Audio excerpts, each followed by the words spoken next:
रामपुर नाम के एक गांव में राजू नाम का एक किसान रहता था। राजू बहुत ही ईमानदार और दयालु था।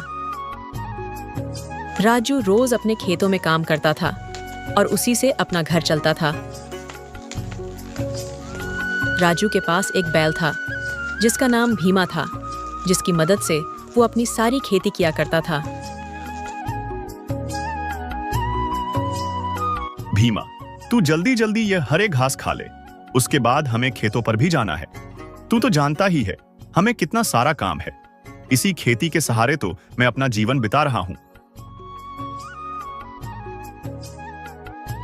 उसी गांव में राजू का एक दोस्त नंदू भी रहता था, जो बहुत ही कामचोर और अलसी था। वह अपनी चिकनी चुपड़ी बातों से हमेशा राजू का दिल जीत लेता था। एक दिन जब राजू अपने खेतों में काम कर रहा था, तब नंदू उसके पास आकर उसे बोलता है,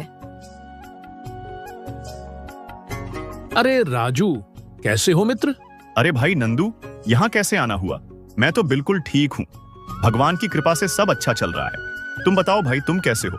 कुछ परेशान लग रहे हो, क्या बात है? क्या बताऊं राजू, तुम तो जानते ही हो कि इस साल मेरे खेत की सारी फसल खराब हो गई थी। बस इसी वजह से मेरी हालत बहुत खराब है। मेरे ऊपर बहुत लोगों का कर्ज हो चुका है। सोच रहा हूं घर बार छोड़कर बहुत दूर चला जाऊं। बहुत परेशान हो गया हूं भाई। अब कोई अपना भी तो नहीं है जिससे कोई मदद मांग सकता। क्या नंदू, ऐसा क्यों कह रहे हो भाई? आखिर हम दोनों पक्के दोस्त हैं और परेशानी में एक दोस्त ही दूसरे दोस्त के काम आता है। बताओ क्या करना है, हम दोनों मिलकर सब काम कर लेंगे। सही कह रहे हो राजू भाई, जिसके पास तुम जैसा दोस्त हो उसे परेशानी की क्या बात। दरअसल मुझे तुमसे एक छोटी सी मदद चाहिए थी। हाँ हाँ बोलो भाई, इसमें इतना सोचने की क्या बात है? बताओ मैं क्या मदद कर सकता हूं तुम्हारी।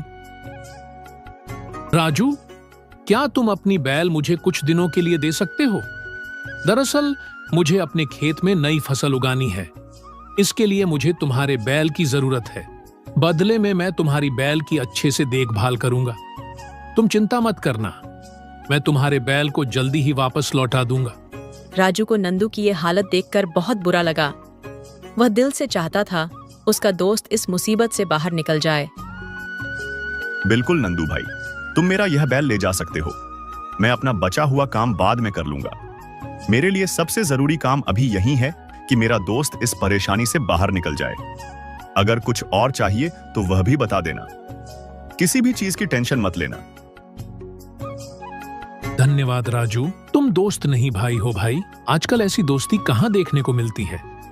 मैं जल्दी ही आता हूं तुम्हारा यह बैल वापस करने के लिए।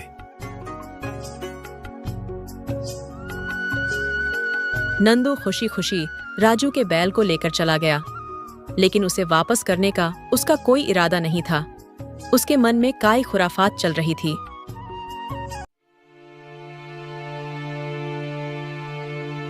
अरे वाह, मैंने राजू को कितना आसान से मूर्ख बना दिया। वैसे भी वह तो सीधा साधा है। अगर ये बैल मैं उसको वापस ही ना दूं, तो वह मेरा क्या बिगाड़ लेगा? वह तो मुझसे पूछने की भी हिम्मत नहीं करेगा। क्यों ना मैं इस बैल को बेचकर थोड़े पैसे कमा लूं। इससे मेरे पैसे की सारी परेशानी खत्म हो जाएगी।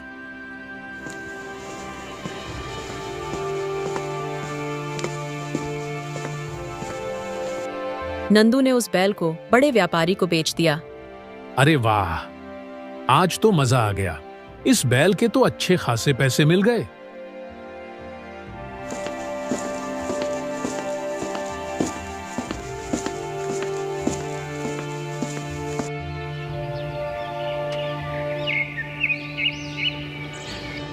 कुछ दिन बाद राजू को उसके बैल की जरूरत पड़ी। उसकी फसल काटने और नई फसल उगाने का वक्त आ गया था और उसके पास दूसरा कोई साधन नहीं था। काफी दिन हो गए नंदू को मेरा बैल ले गए। अब तक तो उसका काम हो गया होगा। वह तो आया नहीं मेरा बैल वापस करने। चलो कोई बात नहीं, मैं उसके पास जाकर अपना बैल ले आता हूं। राजू तुरंत ही नंदू के घर पहुंच जाता है। अरे नंदू भाई, तुमने कहा था मेरा बैल कुछ दिनों में लौटा दोगे। तुम्हारा काम हो गया हो तो अब मैं अपना बैल ले जा सकता हूं ना? मुझे भी अपने खेत में काफी काम करना है। राजू भाई, अब मैं तुम्हें क्या बताऊं? वह बात यह है कि तुम्हारा बैल अभी थोड़ा बीमार है। ठीक हो जाने दो उसे, फिर मैं उसे पहुंचा दूंगा तुम्हारे पास। राजू को अपनी बैल की चिंता होने लगी। उसने सोचा कि अगर उसका बैल बीमार है तो थोड़ा इंतजार करना ही ठीक होगा। राजू ने उसकी बात पर भरोसा कर लिया और वापस लौट आया और उसने अकेले ही अपने फसल को काटा।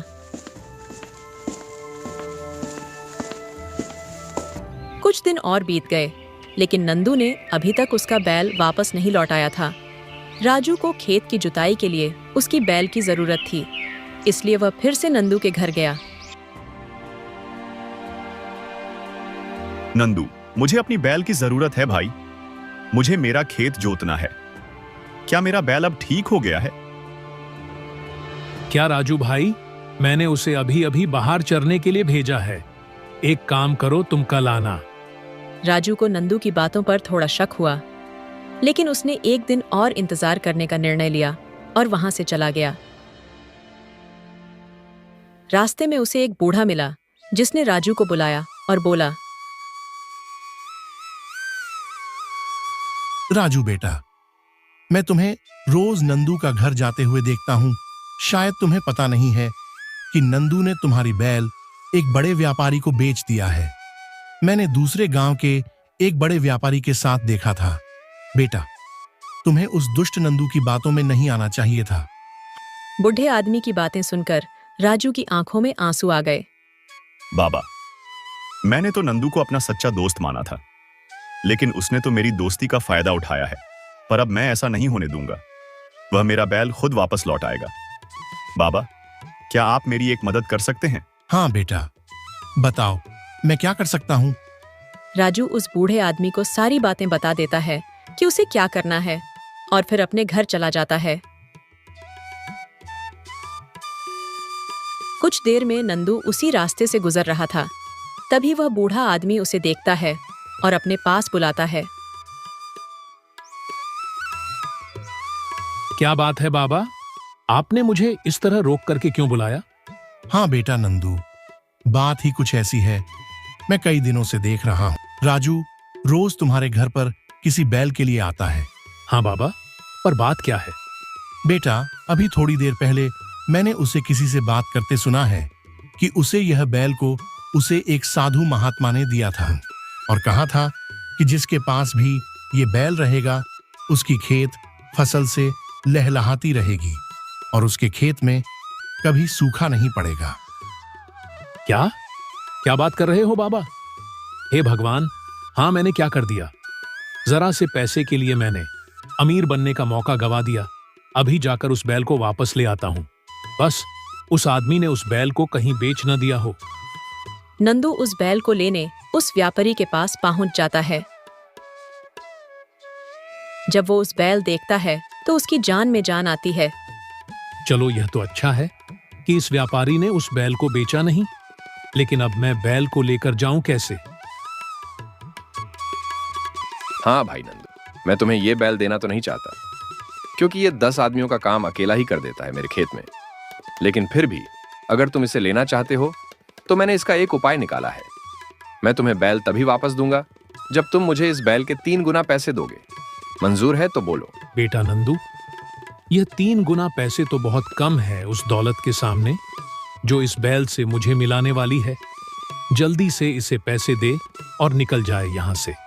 ठीक है भाई, मुझे यह सौदा मंजूर है। नंदू उस व्यापारी को पैसे देकर वहां से निकल पड़ता है। नंदू उस बैल को लेकर घर पहुंचा ही था कि राजू वहां आ जाता है।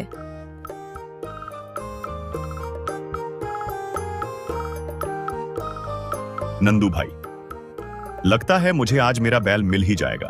अरे राजू भाई, हाँ हाँ, तुम बिल्कुल सही समय पर आए हो। मैं तो इसे लेकर तुम्हारे पास ही आ रहा था। अच्छा हुआ कि तुम आ गए। लो, अब ले जाओ अपने बैल को। अब राजू अपने बैल को लेकर खुशी खुशी वहां से चला जाता है और नंदू मुंह ताकता रहता है।